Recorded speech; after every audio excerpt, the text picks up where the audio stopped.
You're listening to the Pittsburgh Piledriver. What the hell is that? Podcast.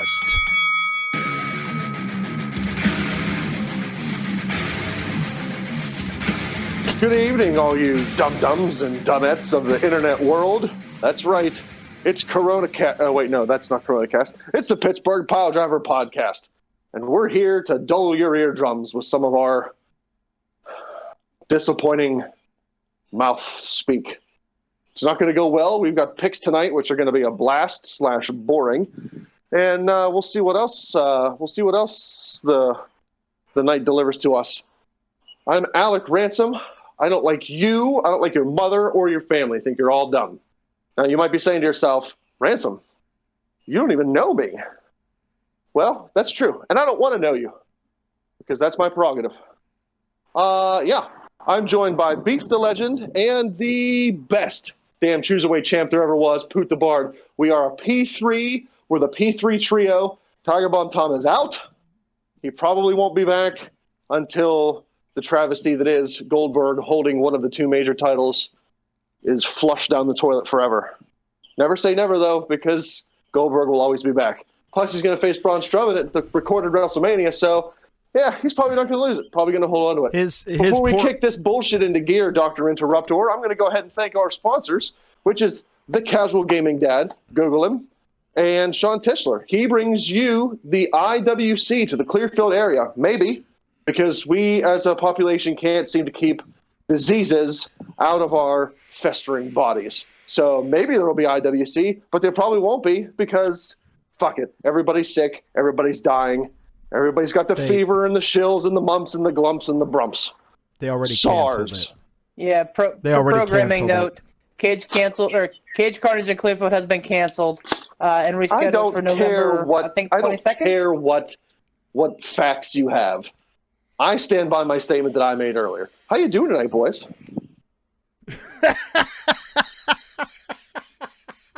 What happened? That was just so fucking great. But what? you were just like he's laughing belligerent. You were just full belligerent American. Like, I don't care about your facts. I'm gonna say what I believe. Hey, boys, how you doing tonight? It was really funny. I'm the bipolar member of the P3 podcast. One minute I hate you all and I'm losing my mind. The next minute it's, hey man, let's chat it up. I'm legit dizzy from laughing so hard. Uh-oh. That was hilarious. He's got the Rona. He's got the Roni. I'm good, man. It's WrestleMania week. Yeah. It may not be conventional, and there may not be a takeover, and there may not be all the indie shows that surround it, but by God, the Super Bowl between the Browns and the Falcons is still the Super Bowl. So this is still WrestleMania, man. This is still the showcase of the Immortals. So we're gonna have a good time, I think. Is it though? Is it the showcase of the Immortals? It is. Well, I mean, isn't, because Eddie Guerrero would beg to differ. What? Well, I mean, he had quite a few good matches at WrestleMania, man. What do you want about? What's Ransom on about? I'm disputing the term showcase of the Immortals. Plenty of wrestlers this year have died. In particular, or no, just death. Plenty of wrestlers have died. The showcase of the Immortals. Immortality. Would you please understand English? Immortality can mean many different things, Ransom. They live on. I just watched Chris Benoit and Eddie Guerrero today. Oh, name redacted, please. Speaking of which, we never talked about the.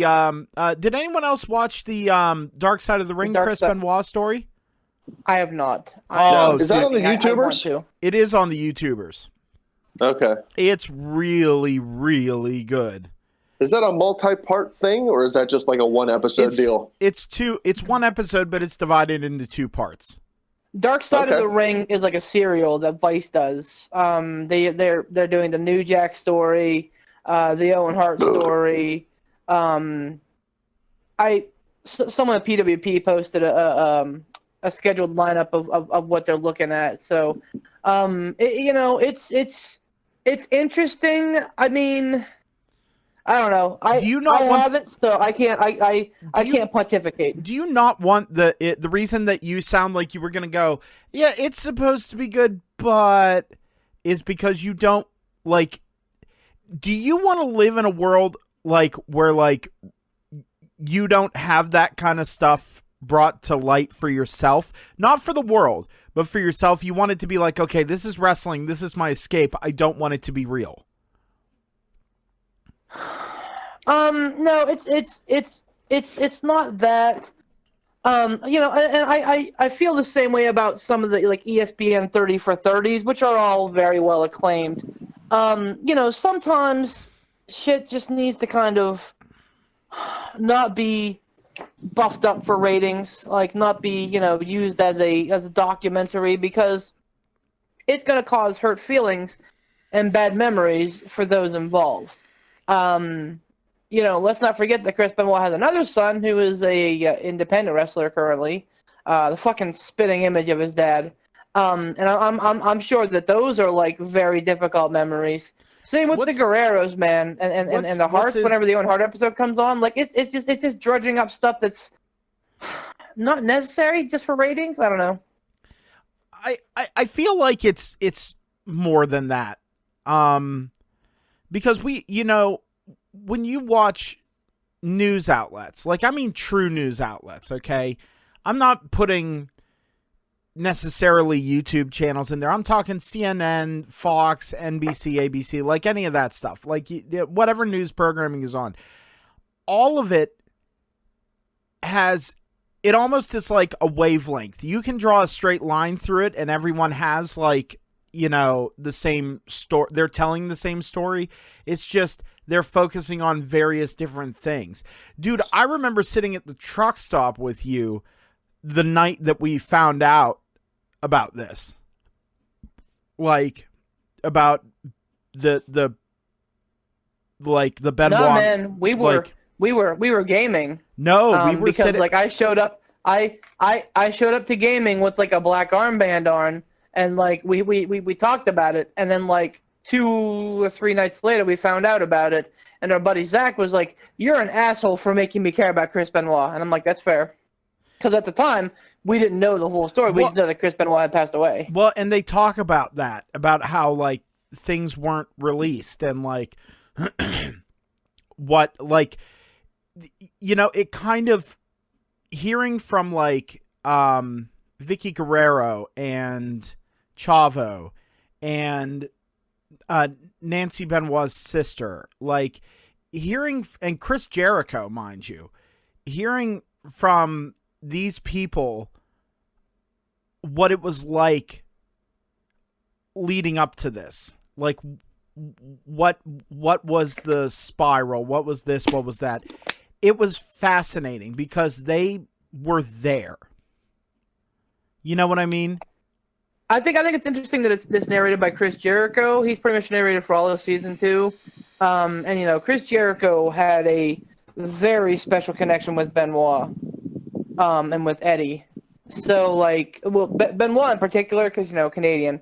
But, you know, it's interesting. I do want to go back and watch it. And I'm sure after this weekend I'll have nothing but time on the weekends to, you know, just get sucked into that and like Tiger King and all the other shit. But, don't watch Tiger King. I've heard good things, man. You haven't heard good things. You've heard people say it's the Jerry Springer effect. People like a trash fire.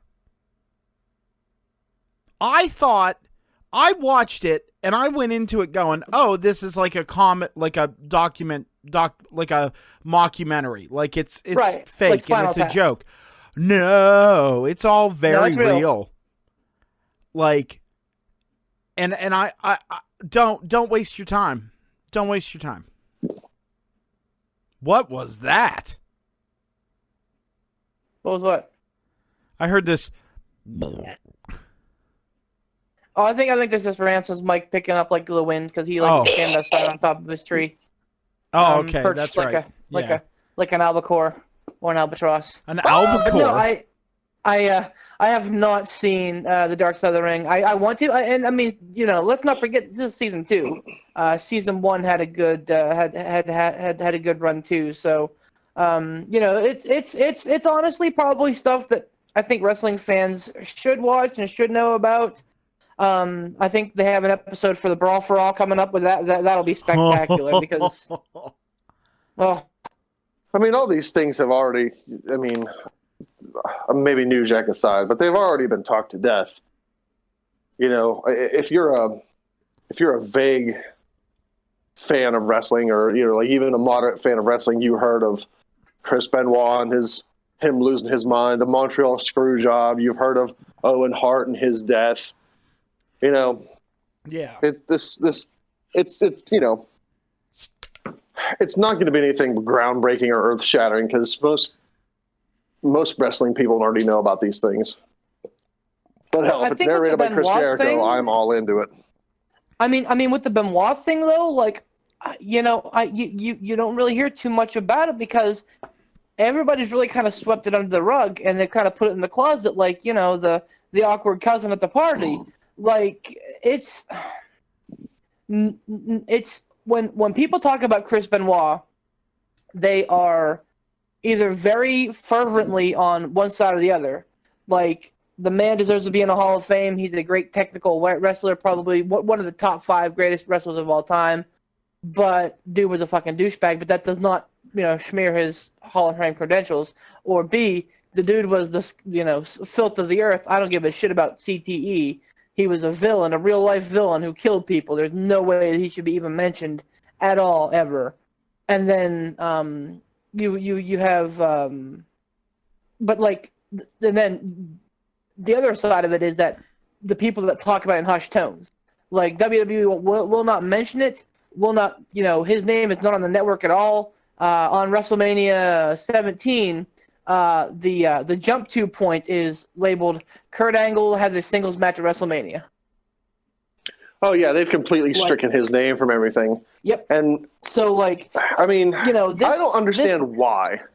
Because this was, if you watch the Vice doc, if you watch the Dark Side of the Ring, you'll get it, because it like, we know it was bad, but you'll understand why if you watch that.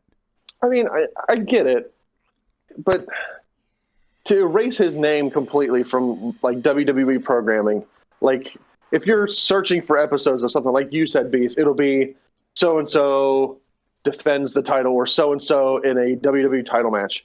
It'll have the one person's name. Or it won't even be a jump to point. Like there'll be like an hour of missing content where you can watch it, but you can't jump to anything within an hour. Right. Yep. So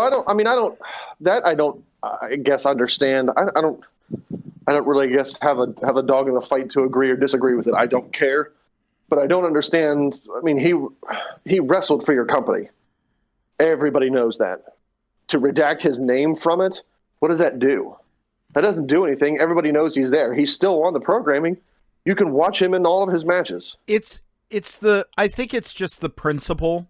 It's them showing that they're serious, because how many times has McMahon or WWE said that they would never ever work with someone again? And they have. Well, I mean, I don't know. I don't understand the if I had my druthers, I would have WWE treat it the same way that the NFL treats O.J. Simpson, as like a name of historical accuracy. The NFL does not laud O.J. Simpson. He doesn't get voted to like the greatest of all time list. No one ever mentions his name as a great running back. Even though he was pretty good for in his day, but the NFL refuses to celebrate that, even though he was never convicted of the criminal trial, at least that criminal trial.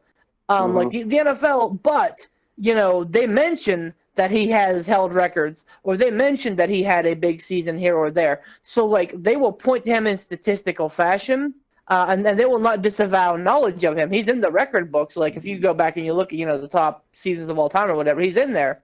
But, like, they're never going to go, oh, well, O.J. Simpson was a great ball player. He was a terrible human being, but a great ball player. So I think that's, very similar for how WWE should treat Benoit. They should acknowledge his existence, but, don't give him a fucking dime of their time. All right. Well, anyway, this was a great derailment from what we had initially talked about at the beginning of our What's Up. Well, what? Chat. Said we were gonna go into picks. Why don't we do some picks? Let's get that out of the way, and then we can have some. That's how we do this. That's how we interrupt. That's how we can have. That's how we interrupt everybody and show our professionalism, and then we can have just general banter after the picks are Dr. out of the way Interrupter and over snuffed there. out. Oh boy, speaking of. I don't want to hear it from you, Beef. I'll take that guff from Ransom because he's right. You, on the other hand, I want to hear it. Scribe, prepare. Let's do this. Yeah, so let's start with the tag team title match, the SmackDown tag team title match, the ladder match, and it's John Morrison versus one of the Usos. We're not sure which one, and we're not sure where, what happened to the New Day representative, but it is not a tag team match, but it's still a ladder match. Wait, what?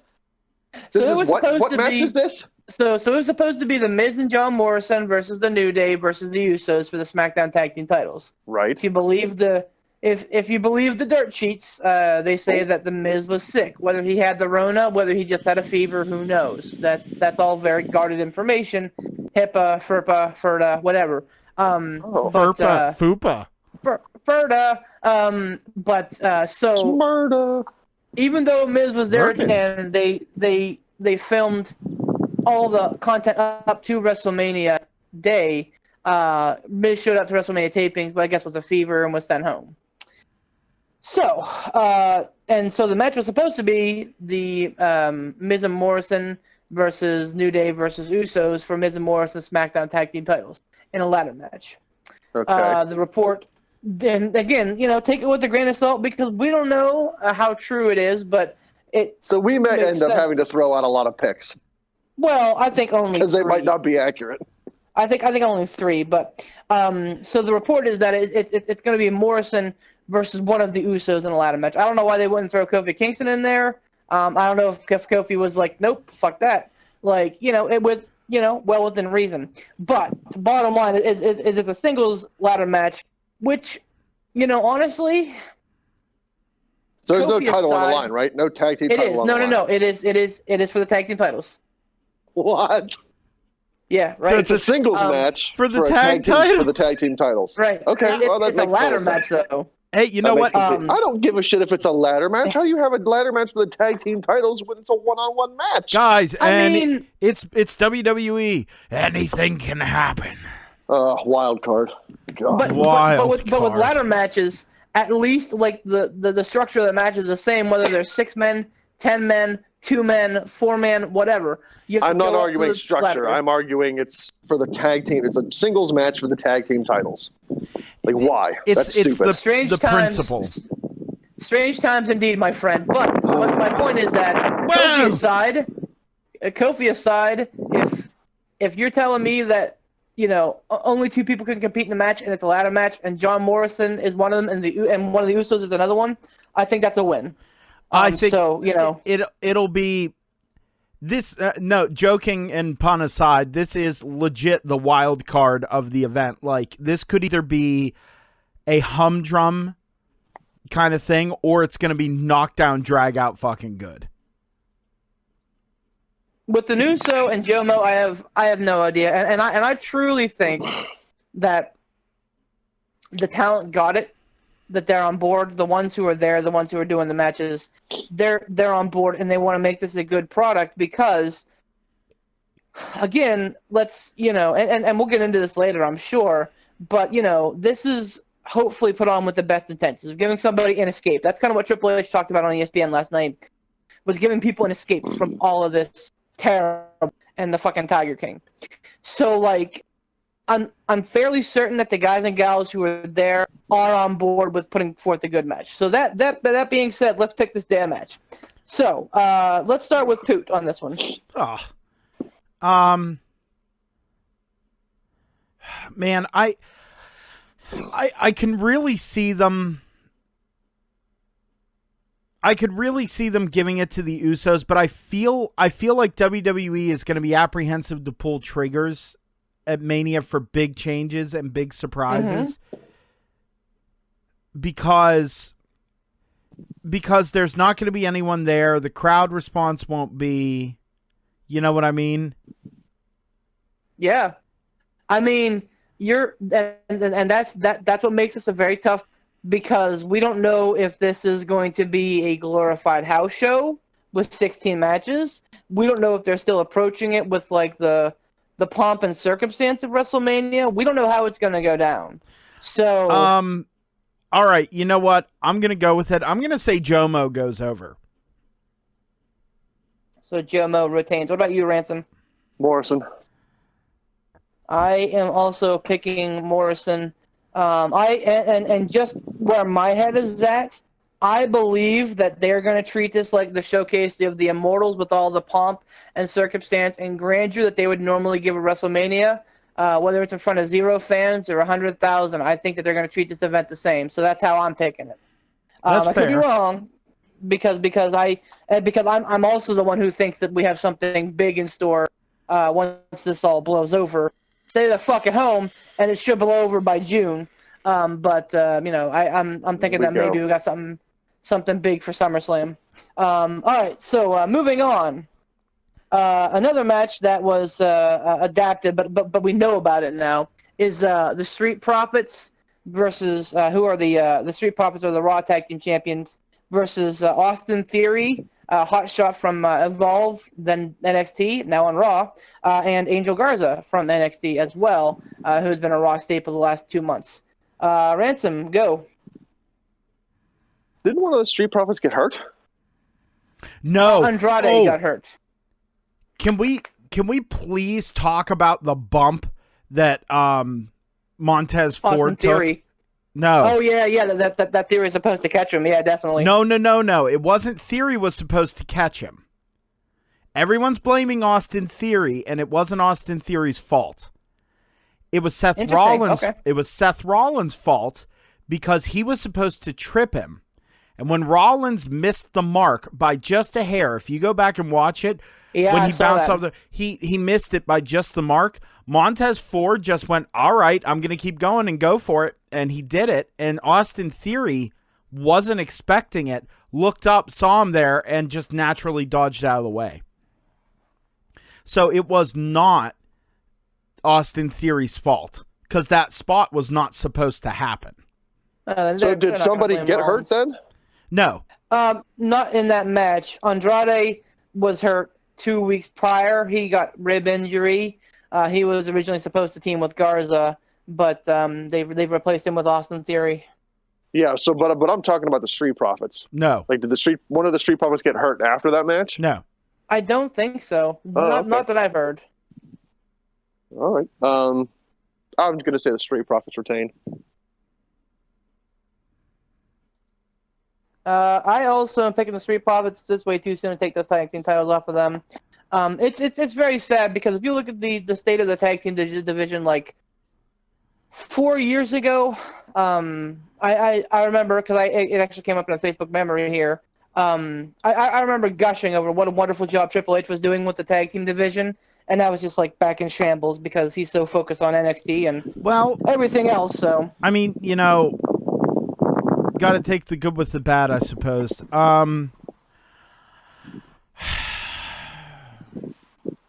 It's Garza and Theory, right? Yes. Yeah, I don't. Yeah, I think. Yeah, I'm gonna go with the Street Profits as well. I was really gonna go out on a limb, but no. It's amazing, just kind of in conversation, how different this Mania looks as what it's supposed to look like. Like, and originally Andrade was supposed to be in a match with Rey Mysterio, maybe including Garza and Humberto. That got taken out because Rey got hurt or was self-quarantining, and then Andrade got hurt. So because it was actually supposed to be the AOP against the Street Profits in this match for the title. So it's just crazy. It is very much like this Mania is very snake bitten. Not just because of the corona, but because of everything else that's happened because of it. It's interesting. Yeah. Moving on, Black versus Lashley, maybe. Reports are out there saying that that Lashley was not detained. That's a bad word. That Lashley was not allowed to work WrestleMania because he was doing a South Africa press tour before coming back because WWE was headed to South Africa next. So, in the spirit of quarantining everything, they decided not to let Lashley go. But there have been no reports what happened with this match. So, this match may not happen at all. This match may be somebody else with Black, or it might be Lashley versus Black. Regardless, I'm picking it as Black Lashley because we haven't heard anything different. So I am picking Aleister Black for this one. Oh yeah, if it's Black Lashley, it's gonna be Aleister Black all the way. All the way. Ransom? Bottle crushing? Sorry, I tried to do it as quiet as possible. I knew that was you. I knew it was you. You are the fidgeting king. I don't know. I'm going to pick Lashley just because of reasons. I'm using Poot logic. Lashley because of reasons. All right. Hey, more power to you, buddy. If they, and since you're the lone dissenter here, if they go with somebody else that's not Lashley, are you allowing that somebody else to be your pick? Or if they do not go with Lashley, do you want that match thrown out? I want that match thrown out. Okay. I think that's fair. That's fair. Yeah, and agreed upon for sure. All right, so Poot, this is your pick. Elias versus King Corbin. Poor Elias. Man, I feel like because this is just feels so slapdashy. I feel like they're done with Corbin, and I feel like Elias needs a win. Unless they have the thought process of, oh, well, we need to keep Corbin strong. We need to keep Corbin on Mania. He needs a win on Mania. Let's feed him Elias.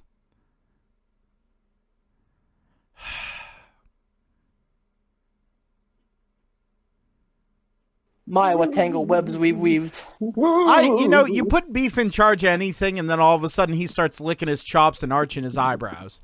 He really is. He gets a boner for that. I'm actually wringing my hands as we speak, but it's only because I put lotion on. Uh-huh. Giggity. I'm coming over.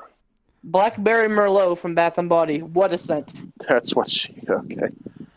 Oh, well, boy. That's it. You're ready to strap your vagina on any minute now. I'm going to tell you what, Beef, whenever I can get down there next, I'm going to need you to give me one of them there man cards, buddy. A man He'll be can a little enjoy spoon. his sense. You know what? I'm going to go with Elias. I feel like Elias is due. All right, Ransom. Sorry, I was drinking my Red Bull. Has Elias ever won a match at WrestleMania? Who? Elias. I don't think Elias ever had a match at WrestleMania. Nope. Corbin has. Corbin faced Ambrose for the Intercontinental title at 33. I mean, Elias has been on Maybe Mania, 34. right? But he just plays his guitar. Somebody comes out and that's destroys him. Yeah. He does his shticky doodle stuff. I'm going to say Corbin because I have no idea, but Elias seems like one of those guys that just he can't catch a break. He can't catch a win. If wins and losses were a thing, he'd be at the bottom of the barrel. That's why I said, man, he's due. So I believe that he's due, but I don't think WWE is going to give it to put Corbin over because why not? I mean, to be fair, the WWE has done a better job with pulling the trigger on King Corbin than they have with Roman Reigns. At least they've committed to Corbin and like where his spot on the card is going to be. Roman Reigns has fluctuated for the last 6 years. It's just sad at this point. But that we'll talk about that later too. But I'm picking. I'm gonna come out left field here, and I'm gonna pick Rob Gronkowski. because this is the match that he set up, and Wait, hold on. No, wait, hold on. You can't Yes? just pick a random person. hold on, I'm about to explain why. This is a match that he set up, and so because Corbin got in his face, and he was like, you know what? I want to see Elias versus Corbin at WrestleMania, and then it magically happened because he's Gronk. And then 2 weeks ago, he was thrown off of their little like riser platform at the Performance Center, and like landed on his back, and they made a big deal about it. So, if Elias competes, it's going to be Elias with Gronk in his corner. But I get the feeling that we may see the debut of Rob Gronkowski, and I think he will be Baron Corbin or King Okay. Corbin, excuse me. All right, hold on now. I understand that this is for a made-up, stupid bullshit title, but there has to be a semblance of rules, or else it's anarchy. So, are we betting on the match as it stands, or are we betting on some wackadoodle thing that could possibly happen? Let's bet. How about this? Compromise. We bet on the match as it stands, and then at the end, that's a prop bet. Does Gronk wrestle and win a match at Mania? Okay. All right, agreed. Then I'm picking Elias. Oh my. There. Fair enough? Fair enough, boys? Good enough. Yep. Good enough. Okay. Good I enough. like it. All right, moving on. The only Everybody real happy? match, the only real match that has heat on the card, Edge versus Orton, last man standing match. Oh. I think this is going to be a barn burner, man. I think this is going to be your match of the night. Although Absolutely.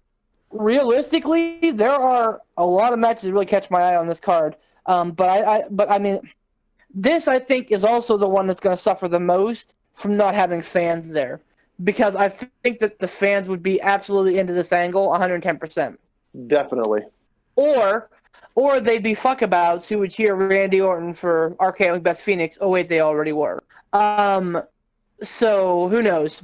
But Ransom, I think it's your pick, right? It is Ransom. I'm gonna say Edge. Yeah, 100%. You don't bring the dude back and give him all this laud to have him lose at WrestleMania. I'm picking Edge as well. Food. The only reason why I'm not immediately agreeing with you guys is because ponder this for a moment. What if, because of the whole COVID situation and everything's all fucky, they're going to have Orton go over and then have the blow off at SummerSlam when everybody and their fucking brother's there? Not a bad call.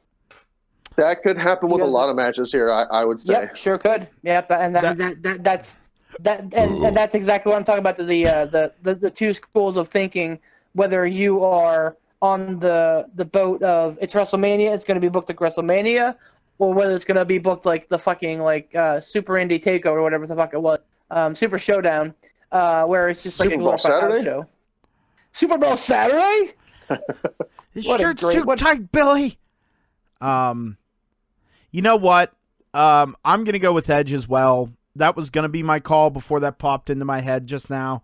So I'm going to go with my gut. That's my gut. I'm going with Edge. Common sense thinking, which Yeah, of man. course means that Orton's going to win. Oh, absolutely. Intercontinental title match: Sami Zayn versus Daniel Bryan. This I think stand up for another match that I think will be a absolute card changer.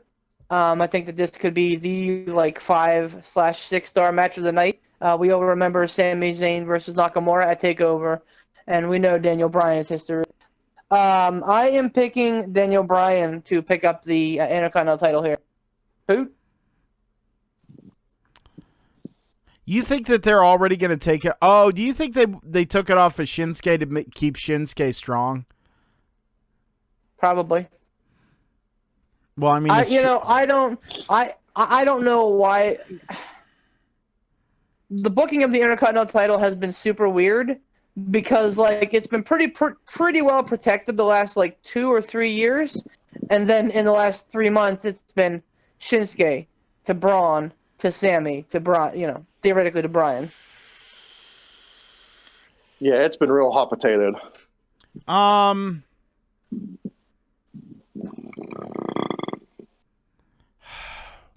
Do you really think they're going to take it off of Sami Zayn already? I do, because they're trying to keep Daniel Bryan happy. Because So you think that Sami Zayn was just a placeholder then for that title? I do. Well, Okay. I'm very confused, and I wonder. So initially, I'm like, okay, Sami Zayn wins it at Elimination Chamber, and then just gets his fucking block knocked off by Strowman at WrestleMania, and then they didn't pull that trigger, and I'm wondering if they didn't keep Braun in their back pocket because they knew that shit might get fucky with Roman. Because he wasn't booked in the card otherwise. And you know, like, Sami Zayn's been asking for it. Like, this should have been Strowman's big, like, I'm going to kill you moment. And you know, they're obviously not going that route because of, you know, even before Roman dropped out, though, like, they were booking towards this match. So, you know, bro, I don't know, man. The thing is, Roman has that luxury of being able to do that because, number one, he's made all his money. Number two, he's publicly said he's been happy with his career so far. And, you know, what are they going to do? Fire him? What are they going to do? Bury him? Then people will actually people will cheer the fuck out of him. So I watched Triple H's interview on ESPN. Well, I read snippets of it, and he sounded very wishy-washy on it. Like, very much like, oh, you know, Roman had to do what he needed to do to protect himself, to protect his family, because he has a prior blah, blah, blah. But it just felt like a little bit of a, you know... a political answer. Right. We're going to read this answer for you verbatim. And, like, internally, I bet that they're pissed at Roman for leaving them high and dry on this, because this is the reason they pulled the fucking title off the Fiend at Saudi Showdown at Blood Money. Like, this is the reason why they shifted the title to Goldberg, so that Reigns wouldn't get crazy booed. And again, you know, a lot has changed in 2 months. I get it, but you know, I like, to me, let's table this talk, because we're making picks. But I definitely want to get into the Roman situation later, because I think that we're not done with this by a long shot. So Bryan, Zayn, IC title. What do you got? Poot. You know what? It's just crazy enough for shit to work. I'm gonna go with Zayn. Mr. Ransom? I'm going to say Bryan. All right. Kabuki Warriors versus Alexa Bliss and Nikki Cross. Poot, what do you think? Bliss and Cross. Ransom? I haven't really watched. Has there been any sort of tomfoolery tease that would suggest a breakup between Nikki Cross and Alexa Bliss? No. Other than who was it? It may have been Sasha and Bailey, kind of like trying to drive that wedge with them whenever they first got together. But, like, you know, no. I mean, Nikki Cross or Alexa Bliss has been like a great partner and a great friend. So yeah, they really went kind of all in. All right, I'll say Cross and Bliss. I am also picking the faces here because it's just, you know, this is WrestleMania is where stories end and new stories begin. And, like, this has been something that's been brewing for about a month and a half now. So, speaking of stories ending and this is an interesting one. Ransom, you're up. Otis versus Dolph Ziggler. Is this for a title? No, this isn't. It is not. It is. Poor Dolph doesn't get a title. Yeah, right. It is for the affection of Mandy Rose. I mean, that's not, you know, said, but it's certainly implied. I'm going to say Otis because it makes sense for him to win and finally put the bad guy down. And plus, it's WrestleMania, so it doesn't make any sense for Ziggler to win. So I'm going to say Otis. They're all in a boardroom, and they say, Vince, what do we do with Ziggler? Is he going to win? And Vince is like, what event is it? WrestleMania? Oh, no, not at all, no. No. Is it a house show? Yeah, he can win. Is it a pay-per-view? No. He loses. Are we talking a B show? Is it Blood Money? Maybe. What is it, a Tuesday? Yes. Is it any other day? No. See, this is one of those matches where Poot's line of thinking kind of, starts to bleed in. Like, yeah, they can have Otis go over in front of nobody, or they can have Ziggler pick up a shit-eating heel win and, start to make some, rocky roads for him and Mandy Rose, only for that situation to come to a head at SummerSlam where Otis finally triumphs and gets the girl. Shit. But I just don't think they got that kind of mileage out of it, so I'm picking Otis. I'm going to go with Otis, and then I'm going to say the run-up to SummerSlam, him and Mandy Rose are happy-go-lucky, and then she betrays him again for Dolph Ziggler at SummerSlam. So I'm going to go with Otis. Interesting. Another match that really looks really great on paper is Seth Rollins versus Kevin Owens.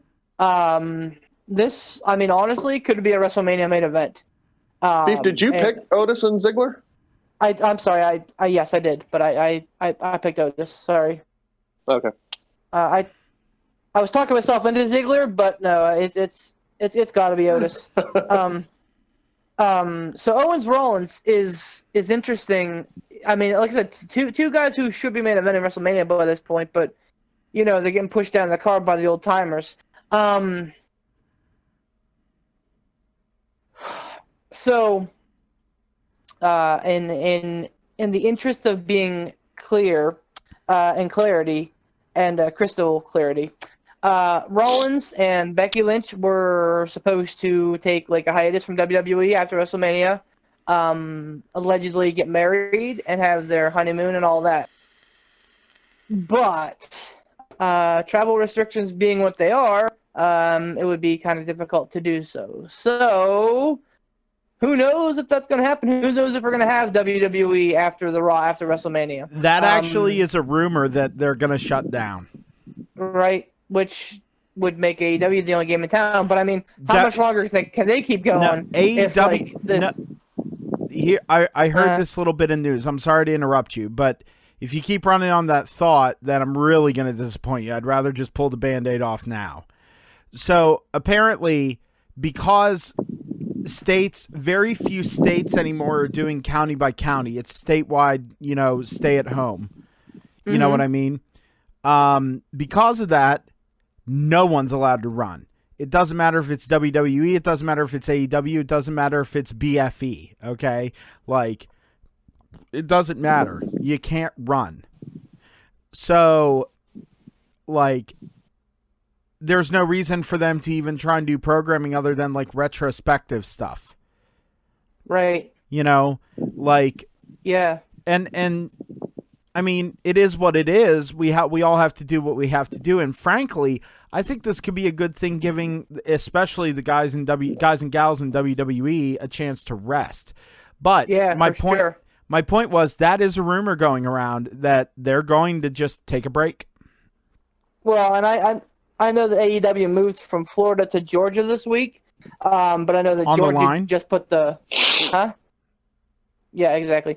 But I know that Georgia just the governor just put the kibosh on that too, and put the state shelter in place and rules in place too. So yeah, they're unless they all go and they start doing it out of Utah and Idaho, Midwest states that haven't been affected at all. Is there going to be any wrestling going on? Idaho. Anyway, I'm picking. So I was bringing that up because if you believe the dirt sheets, Rollins and Lynch were supposed to go for some time after this. But I still think that again, it's a blow off. I think Owens wins. Face goes over. Poot. Face goes over because Rollins needs to get his, and I really think that the person to do it should be Owens. Mr. Ransom. Yeah, I'm going to say Kevin Owens as well. He goes over. The Boneyard match. Who knows what the fuck that is? Fuck. Taker versus Styles. Taker on Raw gave a pretty sweet promo, although it's pretty divisive. Not everybody loved it. I enjoyed it. But it was very much like American Badass. Like he even gave the line, "I'm gonna make you famous." He invited Styles to bring the club, and he said he's gonna bring the Holy Trinity of evil or whatever. So I don't know what the fuck that means either. Like, are we gonna see Kane and like Damian Demento show up for the Undertaker? Who the fuck knows? It's going to be his wife and his and Kane. Maybe. Well, but I mean, we don't even know what the fuck a Boneyard match is at this point. Kane and Brother Dumb Love. as fuck. Yeah, right. Kane and Brother Love. I'm giving it a chance. I'm trying to be open-minded. Ransom, this is your pick. Oh, no, I'm sorry. This is Poot's pick. Styles, Taker, who you got? Jim Cornette and the stick up his ass. Motherfucker. Wait, didn't I go first on the last one? No, I picked that one first. I mean, it's been the fad that Taker loses at Mania.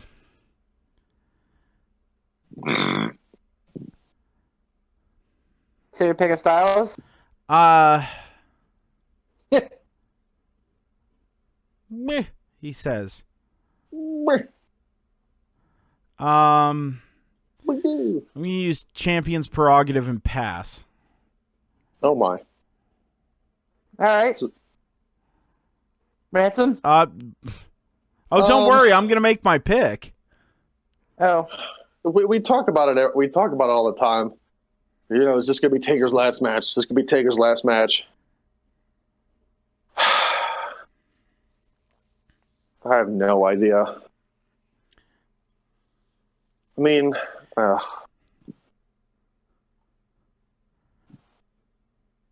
good gravy. I don't know. I like The Undertaker. I mean, he's one of those characters, but this goes back to that whole believability factor. Yes, The Undertaker is a legit badass, but he's in his, mid-50s? Mm-hmm. Late 50s? I like how smug Beef sounds. I'm sorry. Do you hear it? Am I the only one hearing this? Well, that's just Beef. He's always smug. He's a smug bastard. You're true. True. So, the believability factor, but you always set the believability factor aside because it's The Undertaker. And the style of match. Like, in theory, this is going to be like a brawl. Like, a brawl does not favor AJ Styles, I don't think, because AJ Styles is an in-ring technician. The Undertaker, Booger Red, is built on brawls. Well, that's also very true. Yeah, but you also are going to have some fuckery. There's going to be plenty of fuckery about. Oh, you're going to have a lot of that. Like there's going to be fuckery from Taker's side. There's going to be fuckery on Styles' side. So this interests me. Like if they're going to use this match to bring somebody in, ooh, if there's going to be a surprise somebody showing up. Is your boy officially signed with somebody? The villain? Marty Scurll. Oh yeah, he's with Rowe. Bro. He's Rowe. Yeah. Oh, okay, so he's hardcore signed. I'm like, Marty, I get it, but like, why? Why though? Like, it literally is a why. Why cut your nose off to spite your face? This would be a perfect time to bring him into the WWE. Wouldn't it though?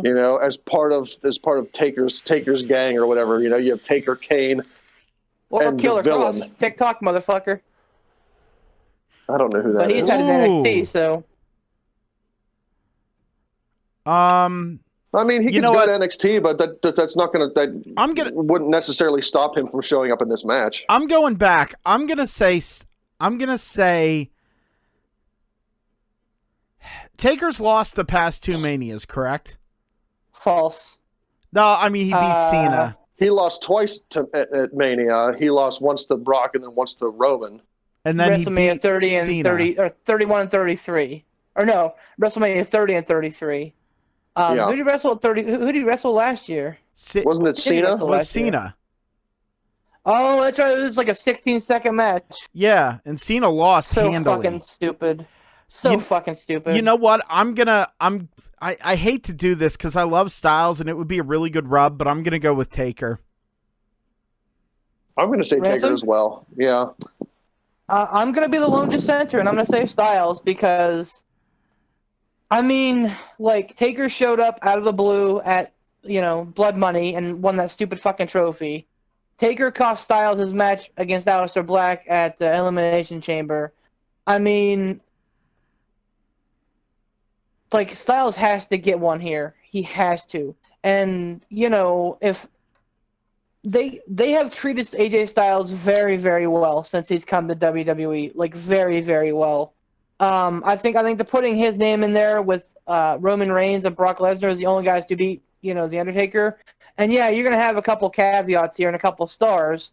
He's an old man now, and he won him beat him in a boneyard match. But I mean, a fucking win is a win. He doesn't have that many. He doesn't have that many miles left, or that many gallons left in the tank, buddy. He said it himself. Yeah, but he's also in wonderful shape because he and I just read this today that he was not supposed to be part of the WrestleMania 36 card, The Undertaker. But basically, they didn't have anything for AJ Styles because AJ Styles was in the middle of that feud with Randy Orton. And then Edge came back, and then that all shifted to, Orton and Edge. So AJ Styles literally had nothing at Mania. So Taker was like, hey, I'll come back if you need me. And I think creative pitched the idea of Styles and Taker. So, this is literally Taker doing favors for WWE and doing the favor for Styles. I'm picking AJ. I think this match will be fun. I think that with this and the Cena match, the Cena Fiend match, they're gonna get wacky with it, and I'm okay with that. Because again, entertainment is what we're looking for here. So I think that it's important that everything it looks and feels a little bit different. That's why I'm a fan of so many different gimmick matches here, because I think it's important for it to be a well-meshed show. But yeah, I think Styles wins this one. Ransom, this would be your pick. The 5-pack challenge: Bayley, current women's champion, versus Lacey Evans versus Naomi versus Tamina Snuka versus Sasha Banks for the SmackDown Women's title. It is an elimination style match.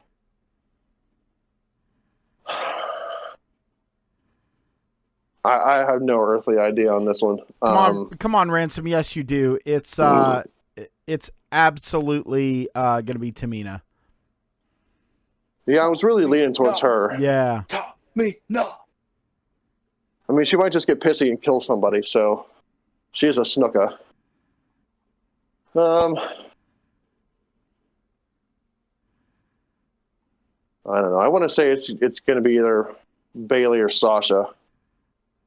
I don't know. Do you think they give Lacey Evans the rub here and throw her the ball? I don't know. I haven't been following the product, so I don't know who's on fire and who's hot at the moment and who's just filler, other than Tamina Snuka.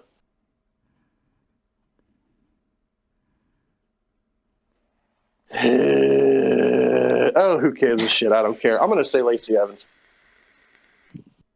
It is boss time.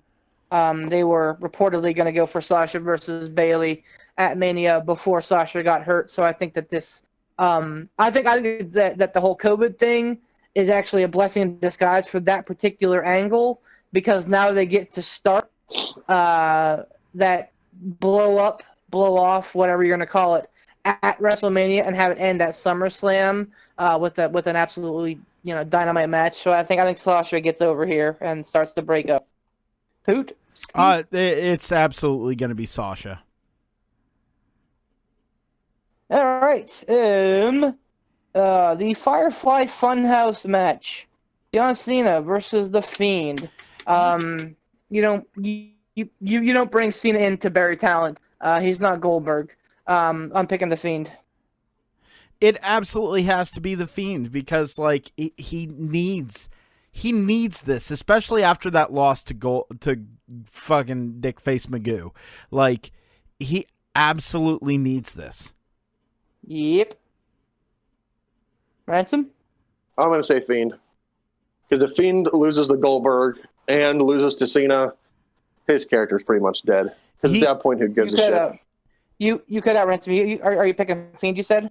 Oh, sorry. Yeah, I'm picking a Fiend. Because if the Fiend loses to Goldberg and loses to Cena, then that character's pretty much done. Like, at that point, who cares?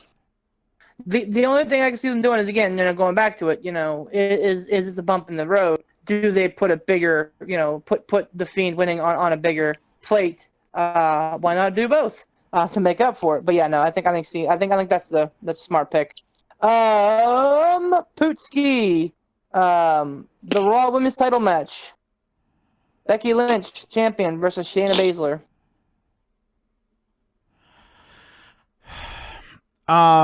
I think Baszler goes over. Baszler. Ransom? Baszler. I am completing the hat trick and saying Shayna Baszler. All right. NXT Women's Title match. Rhea Ripley, current champion, versus Royal Rumble winner Charlotte. And it's Ransom's pick. It should be Rhea Ripley. But I've got a bad feeling it's going to be Charlotte because she's a Flair. So I'm going to say Charlotte. Yeah, this is tough to pick because you're 100% right. It should be Rhea. They have built her up like nobody in the last year. They put a fucking rocket on her back and fans have gravitated towards her. It has fucking worked. But it is Charlotte, and she is a Flair, so you never fucking know. I'm picking Rhea Ripley, man. It's unless Vince gets the fucking hair up his ass and was like, I don't want no NXT talent going over my main roster talent, which is fucking very possible. Very possible. Well, I guess would have had a hair up his ass last week, but regardless, I'm picking Rhea. Poop. Oh, Rhea Ripley. I think Charlotte's gonna put her over in a big way. Rhea Ripley. I hope so. I truly hope so because it's about time that Charlotte started using her fucking power for good as opposed to evil. The talk of the town, Universal title match. Reigning defending champion Bill Goldberg versus question mark, which we know is Braun Strowman. Triple H said that Roman's replacement goes down in a very unique way. That the replacing of Roman Reigns goes down in a very unique way. So, spoilers if anybody hears this before, I think that title match is on Saturday. Spoilers, it's going to be Braun Strowman that is Goldberg's opponent. But again, if you believe the papers, which or fucking process of elimination. Right. So at this point, we need to make a decision. Are we calling it Goldberg versus Strowman, or are we calling what was officially already announced as Goldberg versus Reigns? We got to make a decision on what we're calling. Or we agree as a group, you can call any of those three guys. It's definitely not Reigns. So it's definitely not going to be Reigns. Triple H that straight up said that on the ESPN interview that it's not going to be Reigns. Okay. Unless it's a big work job and it's somebody that's not Strowman. Which it's is possible. Goldberg, it's possible. Right. Because, I checked his Twitter the day after WrestleMania and he was out fishing. Strowman was out in the lake fishing. Not to say that, it's air travel, it's possible, and, good Lord. But I'm like, yeah, it's weird that he's not, whatever. So... But at that point in time, were they still flying people?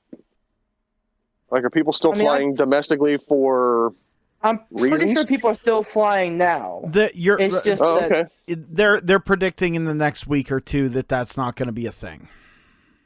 right. So, but that being said, I'm okay with, calling it Goldberg versus Strowman or versus Goldberg versus The Field, because I'm up to pick first, and it's not going to matter. I think that Goldberg wins. Really? Yes, I do, because I don't see him jackhammering, actually that's gonna be problematic in and of itself. It'll be interesting jackhammer, but Yeah. I think that again, unless wheels are in motion to put Reigns in the ground metaphorically, I just to me, I think that they had their eyes and their hearts set on this match, this being the torch passed to Roman Reigns. So, I just feel that this is one of those ones that they're going to put off. I could be wrong, and I would have no problem with Braun Strowman being rewarded for being a good company guy, being there, But to me, Goldberg wins. So, regardless of how you guys want to call the match, I'm okay with either way because it is, in fact, a Goldberg win to me. What do you say, Putski?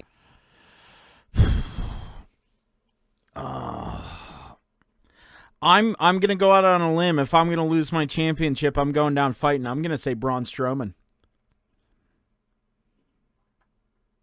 Bronson? Hang on, I'm finishing up a wee. Oh, that's what that zipper noise was. Fun.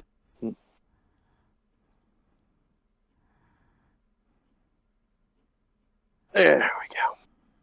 Bodily fluid time with Live Ransom. pee on the show. Live pee celebration. We miss you, Tom. Oh yeah, he always does like to talk about his wiener. Apparently well endowed wiener. That's a rumor on the street. Allegedly. Cannot confirm. Allegedly. All right, so here's where I'm on the fence.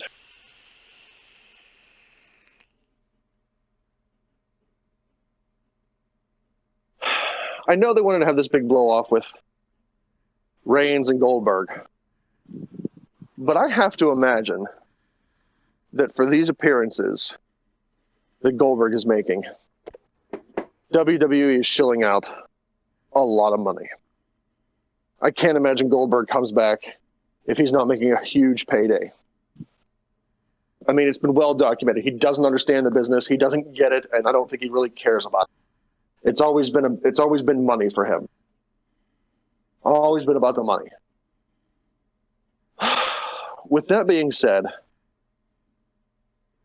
if they keep the title on him, WWE has to be thinking about their purse strings.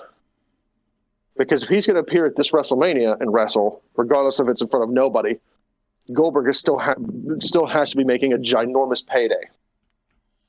If they keep the title on him, that just means that there's going to have to be another match later on down the line where he'll drop the title, which will again be another enormous payday. And in And this God economic knows how many appearances in between. exactly. And in this economic climate, is WWE really willing to shill out that type of money? Because their bank account has to be taking a hit just like everybody else's. So, are they willing to pay that amount to get that payoff? Or do they want to say, you know what, F it. We'll put Strowman in the match with Goldberg. Thanks, Bill. But we're not paying you any more money. Like, you came in, you did what we needed you to do, you drained the bank accounts, you're out. I mean, but this is the time where people need to look in their heart and really help the business. Don't you see that out of Bill Goldberg? No. Bill Goldberg helps his own bank account. That's what he helps. Brock Lesnar? I think Brock Lesnar would be willing to help out the business. But I don't think Goldberg would. So I'm torn. I don't know if WWE is going to be willing to pay him all this money to have him do more appearances and another actual wrestling match? I'm going to say Strowman, because I think they're going to get the belt off of Goldberg and just say, you know what? We have to cut our losses where it is. We'll put it on Strowman, and we'll figure something out for whenever everything's back up and running. Whenever Reigns comes back, we'll figure it out then. And if we have to have a tomfoolery match where we take it off of Strowman, put it on somebody else, and have them face Reigns later on down the line, we'll do that. So I say Strowman wins. Flamery matches are my favorite. Mm-hmm. And also, I cannot imagine Goldberg getting Braun Strowman up for a jackhammer. True. Without killing him. And the main event of the evenings, Royal Rumble winner Drew McIntyre versus the reigning defending undisputed WWE Heavyweight Champion Brock Lesnar. I forget whose pick this is. I think it's Poot's pick. CM Punk. Before you pick, I want to have a quick little chat on this. I think we talked about it before, but now that we're actually making our picks, this is supposed to be Drew McIntyre's big win. Yeah, his coming out party. This is supposed to be this is supposed to be his moment. Yeah. Are they going to give him this moment in front of nobody? Or is there going to be some sort of tomfoolery in this match? You know, a disruption, a whatever. Chicanery. Yeah, some sort of trickery to where Brock keeps the title until everything's back up and rolling, and they give Drew McIntyre his big push, his big break, his big win in front of a crowd where they can get that ginormous pop, all the fireworks, blah, blah, blah. I don't know what they do. I don't know. I honestly don't know. Like, I'm so far up in the air with this one. I look, I will throw mine out without discussion. I really believe it's going to be McIntyre. What do you think, Ransom? I don't know. If this was a normal WrestleMania in front of a WrestleMania crowd, I'd be 110% McIntyre. I don't know. Like, I just don't think. I think Mania could be good, but I don't think it's going to be that Mania moment for McIntyre if it's in front of nobody. Because I could just see it. I can see him winning the title, whatever announcer is announcing, just screaming his face off. McIntyre gets up on the ropes in front of nobody, holds the title up for nobody, and then there's fireworks for nobody. Like, that's not a payoff. That's not a big WrestleMania moment. You won the title at WrestleMania, but it's lackluster at that point. I think. All right, I'm gonna say they call an audible and say, okay, McIntyre, you're still our guy, but we want you to be our guy in front of a crowd where it can mean something really, really big. And until that point, I think Brock holds on to the title. I say Brock. Interesting. I'm picking McIntyre. I think that they are full on committed to him. I think that, like I said, to me, I think that they're treating this like WrestleMania. Period. End of list. I think that this is in fact going to be WrestleMania as WrestleMania is. So I think that McIntyre wins. I think that they're going to be doing something fun. I don't know. I feel like when he wins, I feel like they're going to have something really cool set up. Even something like janky, like him getting on like a CGI pirate ship and something that's atypical and like. I don't know, man. Like, I feel like they're gonna do something, something big to make it feel big. And you know what? What would make it feel bigger than him Lesnaring Lesnar? You mean just running over him the whole match? Yep. I'll go out on a limb and say this match is probably less than 2 minutes. And he probably eats a headbutt. Lesnar eats probably eats a headbutt. Lesnar eats a one or two of the his kicks, and that's it. Like, I think that Lesnar, because again, in these trying times, No. you have to find a way to put somebody over big time without a crowd there. And you're right, without the crowd giving him this big pop, it might kind of land like a wet fart, unless unless he absolutely just runs over Goldberg like a lawnmower, or Lesnar like a lawnmower. So I still even think then it's still going to be lackluster, because they're going to do the typical thing where he gets up on the ropes and he's holding this belt up, but he's holding this belt up in front of nobody.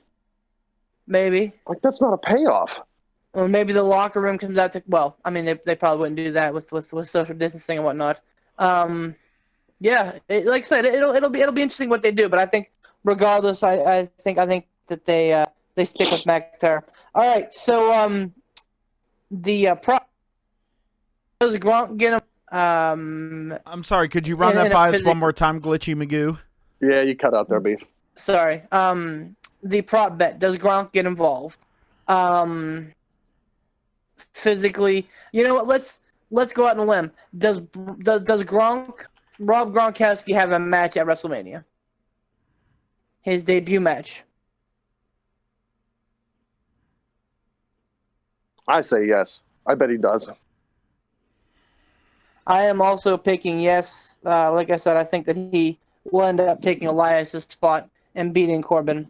Poot? Oh, poor Elias again. I'm gonna say yes. He'll be there. He'll get involved, but that he won't have a match. Yeah, I don't think he'll have a match. I think he'll just get involved, and then it'll Okay, set up just a to be feud. clear, the prop bet is whether he has a match. So you're saying no, he will not.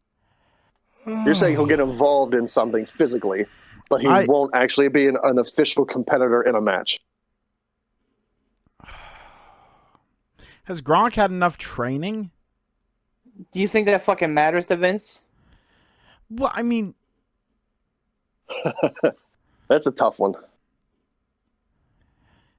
I mean, I think it'll be a dumpster fire of a match if he has a match. I don't think it'll be good. You know, he'll definitely be showing his greenness in that match, but... Well, he's hosting the damn thing. Who better to kind of pad Rob Gronkowski's first match than Baron Corbin? The dude who's been through the exact same thing that Gronkowski's been before. You know, the football player coming over into wrestling. That's why I'm saying it feels like it would be more feasible to have Gronk just get involved in that match and have Corbin lose, and then that starts the feud. You know what I mean? Right. No, that makes sense. But I think, and the only reason I think that he's going to have a match is because Elias got thrown off of that thing. Like, if Elias had not taken that big bump, then I'd agree. Gronk's going to get involved, but he's not going to have a match. But and just the way that Triple H talked about it last night, or on Thursday or on Wednesday, I can't keep track of my days anymore. Like, but just the way that he was like being very coy about it, because they asked him, you know, what do you have planned for Rob Gronkowski? And Triple H said, well, the question is, what does Rob Gronkowski have planned for us? So. You know what? I'll go. I'll cave to peer pressure. I'll say sure. Why not? Okay. So then that is 3 yeses from the dummies, and that will conclude our WrestleMania picks. You should check the GIFs. Yeah, I saw your Brock. Yeah, the face. Poor crazy face Brock. Oh God. So Beef, you were talking about Reigns. I was, and I think that's a good discussion to get into. So let me see if I can pull up that article real quick here and just kind of grab a quote bite from it. But basically, like, Reigns recusing himself from the situation, saying, "Hey, you know, this is bad for me. This is bad for my family. I'm at risk. It's the same reason that my wife is because she's been mandated quarantine, but because she is, she's aware that she works with the public and that her and I are both highly susceptible. So she, so that he's saying, hey, I'm in a place where I don't need to be risking it. So, here, and the reality of it behind it, Roman has his situation and his reasons for doing things he's doing. But I will say, from our standpoint and the storyline standpoint, it's going to play out in a unique manner, and we want it to play out that way. Blah blah blah. So he's just kind of like teasing the fans on it, but like just the way that Triple H says, he has his reason. It sounds very cold and very like professional. Like I've seen that verbiage before in like a warning email. While we respect your your wishes to do this, or this, it is also our belief that this. So, I like this falls right in line with what they've been doing with Roman for the last 6 years. Will they? Won't they?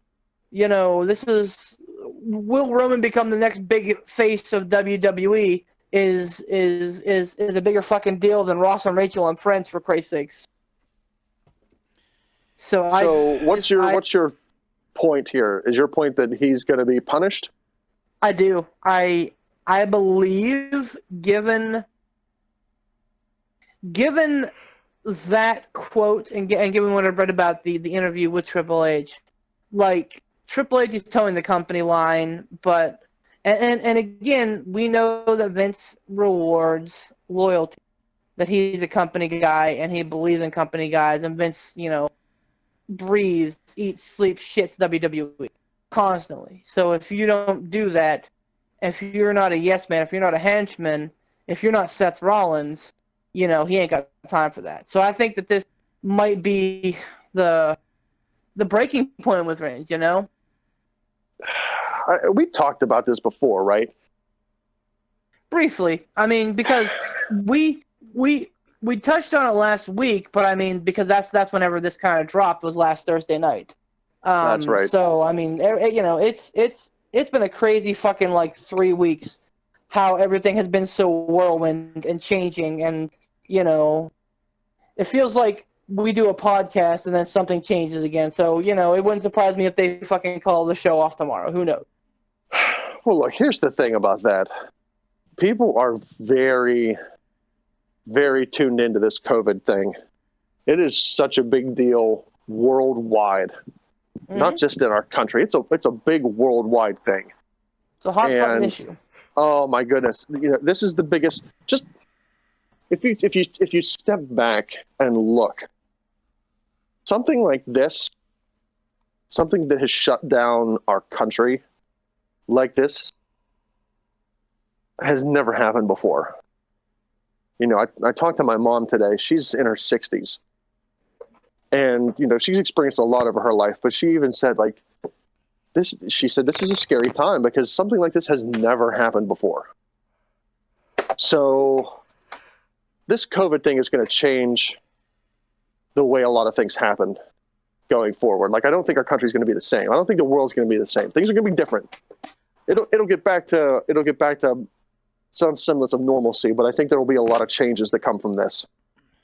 And with this being such a hot button issue that every single person in the world is talking about, if WWE punishes him because of his history of leukemia and not wanting to put himself at risk of this disease that is killing thousands of people, what a disastrous PR nightmare that would be if that got out. If Roman, though. I don't think it matters. Like with something this big, I don't think that.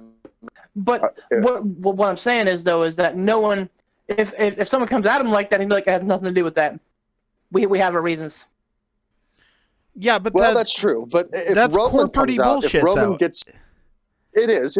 If Roman comes out though, and like if he gets upset enough about it, Like, oh, you're burying me now for me putting my life ahead of a TV show.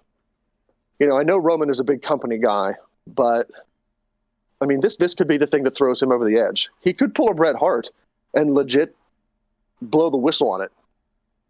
Like, he could legit come out and say, you know, hey, I'm being punished because I had a history of leukemia and I didn't want to show up at a wrestling event and put myself in danger. Or if someone backstage gets upset enough about it. I mean, like you even said, Beef, there was one person that wanted WrestleMania to happen. That was Vince McMahon. So there's a lot of people that didn't want this event to take place to begin with. And if Roman has enough friends backstage, a lot of this could really leak out. And that's where a lot of these scandals start. You know, the steroid scandal, the what was that one that happened way back in like the 80s? There was an episode of Phil Donahue about it where they had a whole bunch of people on, like the sexual abuse scandal in wrestling. You know, that got leaked. So I think WWE is going to be rolling the dice here if they decide to punish Reigns for this. It could turn into a gigantic PR nightmare. And this COVID thing is something that people take very seriously. And that could be a ginormous black eye for WWE.